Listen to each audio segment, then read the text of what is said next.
Have you ever caught yourself in one of those moments where everything feels like it's in slow motion?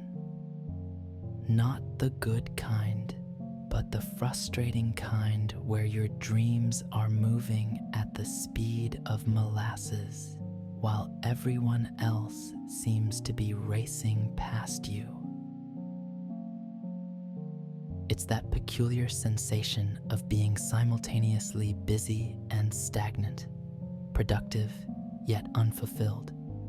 You're checking boxes, completing tasks, showing up to obligations, but there's this underlying current of restlessness that whispers something's missing, something's not quite right.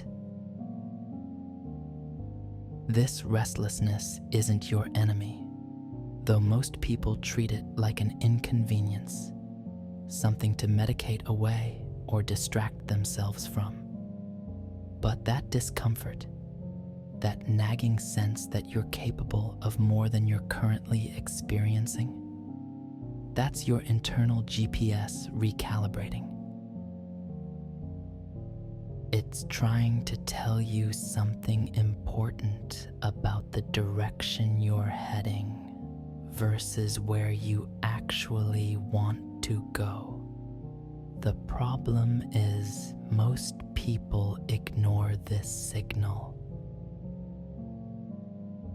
They turn up the volume on everything else, their Netflix queue, their social media feeds, their endless busy work, anything to drown out that persistent voice asking for something different. But ignoring internal signals is like driving with your check engine light on. Eventually, something breaks down, and it's usually your enthusiasm, your sense of possibility, your belief that things can actually change. The tragedy isn't that people don't want transformation. They do. It's that they keep looking for it in all the wrong places.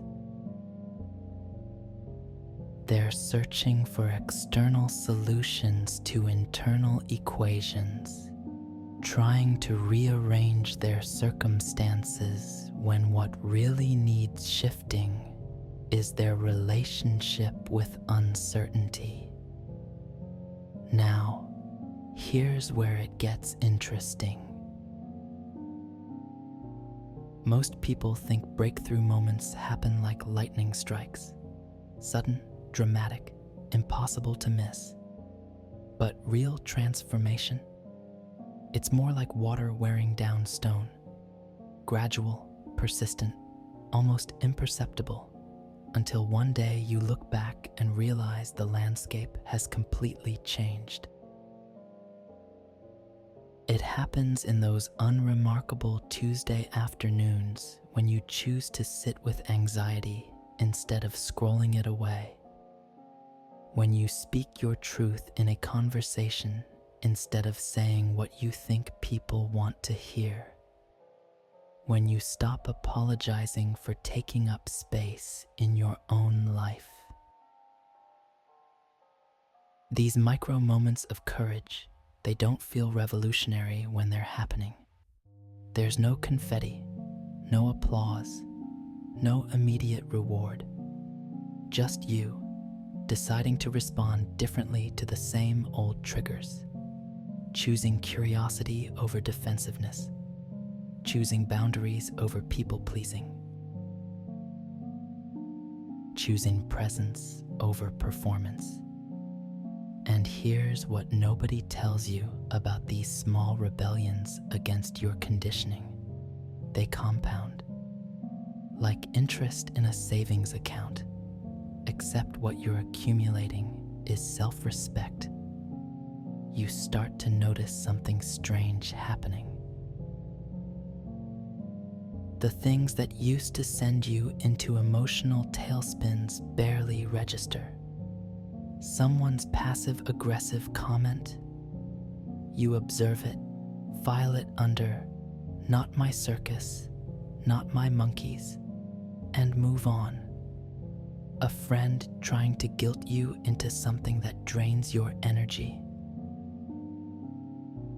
You decline without a 3-page explanation. You stop treating your boundaries like they're up for negotiation. And the beautiful irony is that the less you need people's approval, the more respect you tend to receive. But let's talk about the resistance you'll face, because this is where most people stumble. The moment you start operating from a clearer sense of self, your environment will push back. Not because people are evil, but because your growth highlights their stagnation, and that makes them uncomfortable. You'll hear things like, "You've changed," and they won't mean it as a compliment. They'll try to remind you of who you used to be, as if personal evolution is some kind of betrayal. This is the testing phase. Will you shrink back into your old patterns to make others comfortable? Will you dim your light so they don't have to adjust their eyes? Or will you hold steady, understanding that people's discomfort with your authenticity says more about their relationship with change than it does about your character? The answer to this question determines whether your transformation sticks or becomes just another temporary phase you tried once.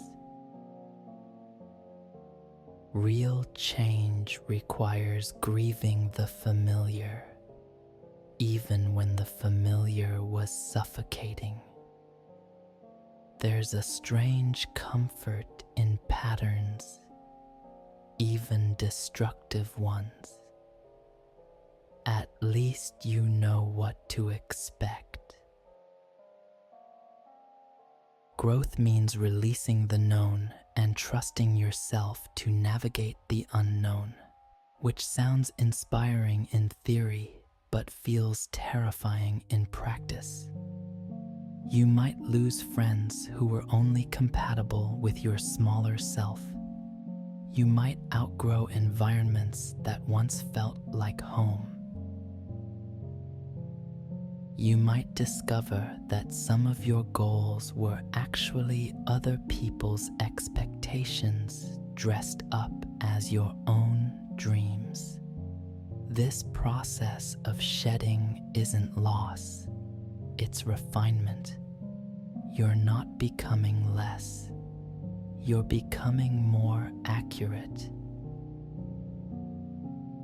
more aligned with who you actually are beneath all the conditioning, people-pleasing, and performance.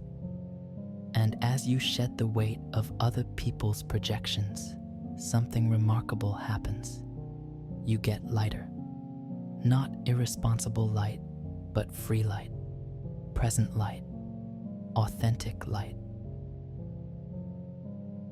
You begin to move through the world differently. Instead of scanning every room for approval, you scan for alignment. Instead of asking, "What will they think?" you ask, "What feels true?" Instead of explaining yourself into exhaustion, you state your position and let it stand. You stop chasing people who make you feel like you're too much or not enough. You stop entertaining thoughts that don't serve your growth. You stop saying yes to things that make your soul feel heavy. And in this new way of being, you discover something profound. Peace isn't the absence of challenge, it's the presence of clarity. When you know who you are, what you value, and what you will and won't tolerate, life becomes less chaotic. Not easier necessarily, but cleaner, more honest, more yours. The beautiful paradox is that the less desperately you need things to be different, the more naturally they begin to shift. When you're not clinging to outcomes, when you're not forcing connections, when you're not performing for love, space opens up. Space for genuine relationships, meaningful opportunities, and experiences that actually nourish rather than drain you. People start responding to you differently too. There's something magnetic about someone who isn't constantly seeking validation. Someone who can sit comfortably in their own presence, not arrogant or closed off, just solid, grounded. When you're not constantly broadcasting your insecurities or desperately trying to prove your worth, others can actually see you clearly. And what they see is someone who has done the work, someone who has chosen growth over comfort repeatedly enough to trust themselves. This isn't about becoming perfect or reaching some imaginary finish line called healed. It's about developing a different relationship with imperfection, with uncertainty, with the messiness of being human. It's about responding to life from a place of centeredness rather than reactivity. It's about choosing your hard, the hard of staying stuck or the hard of growing beyond what's familiar.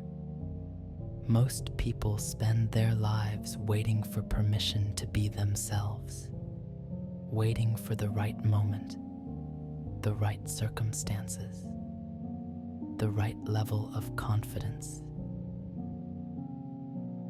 But what if the permission you're waiting for can only come from you?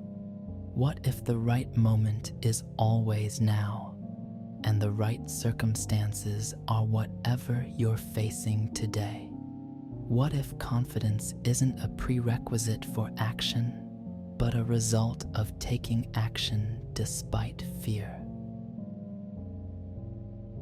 The shift happens when you stop postponing your authenticity, when you stop rehearsing for your life and start living it.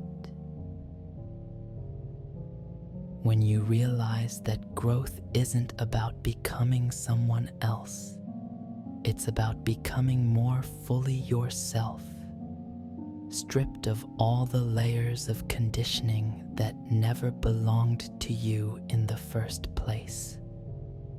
Now, here's something practical you can do right now. Take a moment to identify one area where you've been giving your power away. Maybe it's over-explaining your decisions. Maybe it's tolerating disrespect. Maybe it's saying yes when your whole being wants to say no. Choose one small way you can reclaim that power today. Not tomorrow, not next week, today. And then sit with whatever discomfort comes up without trying to fix it or rationalize it away. If this resonates with something real in your experience, let it settle. Let it do its work. And if you found value in these reflections, there's one way you can help ensure conversations like this continue to reach the people who need to hear them. Sometimes the most powerful thing we can do is simply amplify what feels true. Your engagement doesn't just support content. It creates space for more people to find their way to their own authentic voice. In the comments, share one word that captures what you're ready to stop tolerating in your life. Let that word be your stake in the ground, your commitment to yourself that this conversation won't just be consumed, but lived.